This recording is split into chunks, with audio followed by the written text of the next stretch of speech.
Ya katangan dum comments namar ba kadi abuse haka level ka chokki then reina kampat dan ka discussion bat ngar ani bat nu kadi ka discussion ka chokki bat CM lani bat government tenga I haka wisdom chokki bat ka baru kijing dawa gim judan hi kibom dan norim kidon la ka jong stan kidon la ka jong norim te ka syong ha government hukum nu ban respond ya gitu the government is doing their job how to maintain the law and order problem.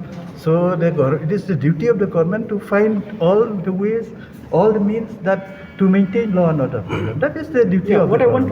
What would you like to say? My stand is very clear. As a CM, I want all the Darbarshana, all the traditional heads should involve in any matters. In any matter, as they have already involved in the COVID-19, in maintain law and order problem, or to maintain peace, they should involve all the traditional heads. That is from the government. Because they play a very important role. You have seen, even in this case now, our traditional heads, how they play a very important role. So that's why the government should not ignore them. Yeah, that is They from should work together.